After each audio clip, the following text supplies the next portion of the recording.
Ang Triple Dragon Game Farm po ay nasa booth number 15. Ayan, booth number 15. Katabi nila Deltaman, ni Pintakasi, at ni Sabong TV, at katapat naman ni BNJ. So ang mga stocks po natin ay ito pa rin po. Meron pa tayong mga crosses, meron tayong yellow-legged hatch pa, meron tayong mga mas bata na mga WPC banded, mga classmates. Ayan. So hindi lang po manok ang ipapakita natin sa inyo mamaya. At ipapakita natin sa inyo kung ano yung nandito sa IGF 2025 Expo. So yung mga classmates, tara at tayo'y mamasyal na po sa mga booth na katabi natin. So sa BNJ, nandito sila Anawa Game Farm. So ipapasyal ko kayo mga classmates para makita nyo lang anong klaseng mga manok na nandito. Ayan o. Magaganda po ang mga manok na makikita nyo dito. Maraming kak, maraming mga bata. Siyempre hindi mawawala yung mga sikat sa Boston Roundhead, ang Team Esculin. Yan. So grabe naman talaga magaganda, no? So kanya-kanyang hilig po yan. Mahilig sa Boston, no? Tayo naman ay mahilig sa yellow-legged hatch. Nandito rin si MD Yuri. Yan. Tapos puntahan natin si kaibigan natin, syempre, si Dr. Nilo Magtibay. Si Dr. Nilo Magtibay po ay isa sa mga nagturo sa atin at nagbigay ng liwanag para tayo ay sumali sa mga gantong klaseng expo.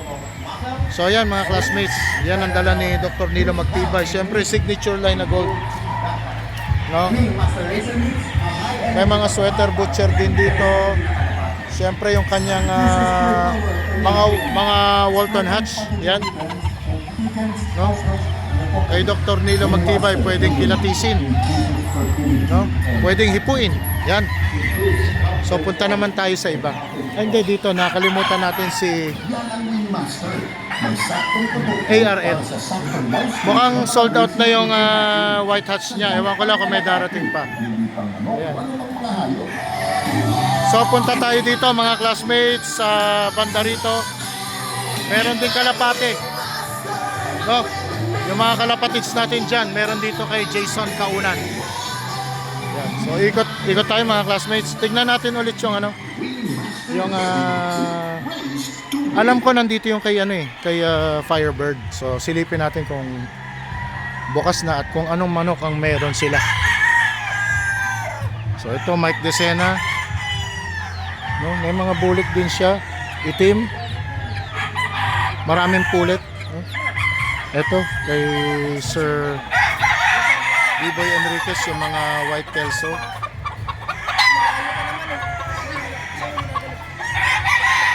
So ito kasama siguro sa pagpili nila ng classes, no? Class A. 3 beses, ibig sabihin magaling, maganda, balanse. Ayun. So ayun ang mga presyo. Silipin natin, kaya lang may ginagawa, busy pa sila eh. Pero marami pa silang white kelso dito mga classmates. So yan ang makikita nyo rito.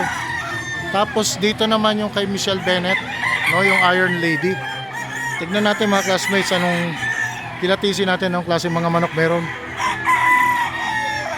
Maganda rin mga manok dito. Mukhang mga sweater to, may mga straight comb, no?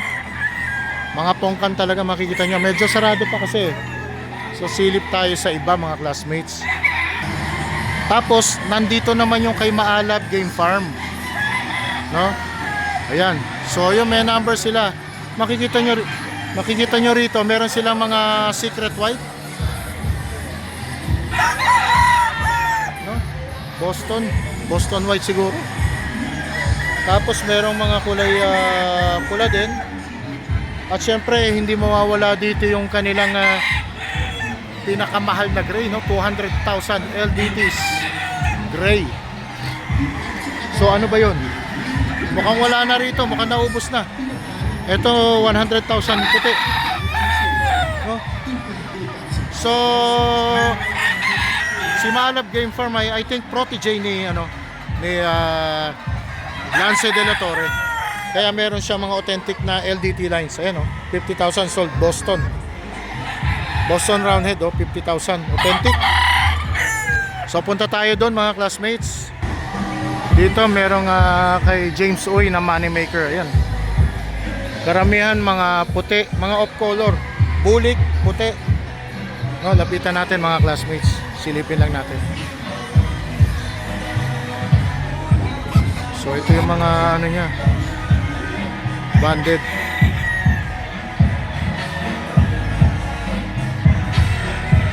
Mga stag na pwede po sa mga breeding.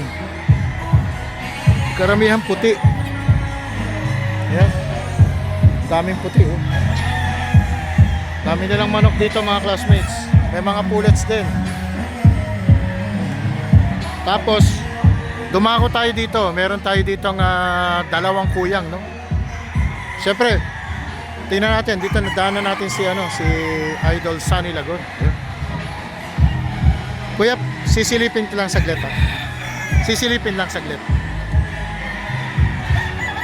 Ito siguro yung mga swipe nila congressman. Yan. Tapos yung mga talisain. Yung talisain Joe Good yan. Ito mga Joe Good. Mga talisain Joe Good.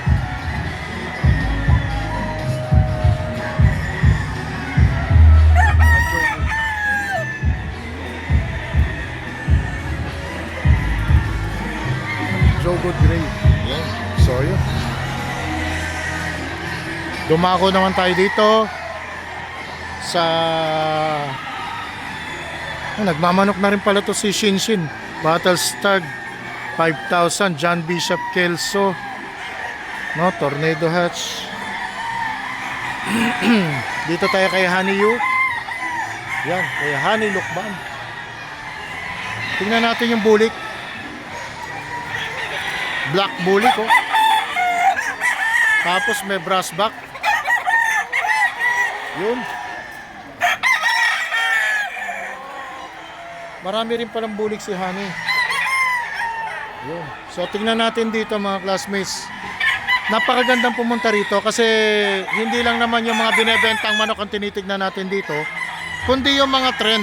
Ano na ba yung mga forma ng manok na dapat meron tayo para makasabay tayo sa mga big time. Kasi tulad po ng inyong lingkod, hindi naman tayo big time. Kailangan makasabay tayo sa ganitong klaseng competition. Hindi lang sa maganda, kailangan yung palo. Ano yung mga gamit nila. Ngayon, ina mga Bruce. So marami, itong farm na to ay si Binson Pepa yata. Na farm. So marami siyang Bruce na left nose. Ganito yung mga Bruce Barnett niya. Tingnan natin dito. Dink, meron din siyang dink Brood Stag. So magse-sale na siya 8,000. Meron din siyang Boston. Okay, so punta tayo dito sa kaya meron dito akong kaibigan Beltran, Jaime, Jojo Gatlabayan, Bernie Takoy. Tignan nyo yung mga gold ni Bernie Takoy.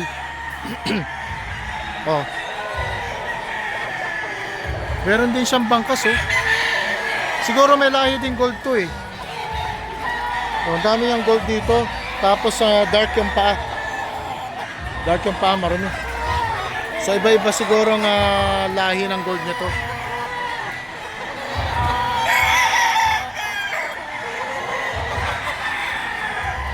Pagka white gold sa gold yan kadalasan. So karamihan straight comb ang napapansin ko rito. Tapos merong Bruce din itong si Jojo Gatlabayan. Tingnan natin yung Bruce naman ni Sir Jojo. Iba naman ang Bruce niya, talagang tungkan. Parang mga bull stag na to. Tapos kay Mr. Lawrence Waknang, syempre yung mga puti niya. Yan ang ano yan eh. Trademark niyan, yung puti. Yan ang pinaka common sa kanya. Pinaka winning line niya. Yan.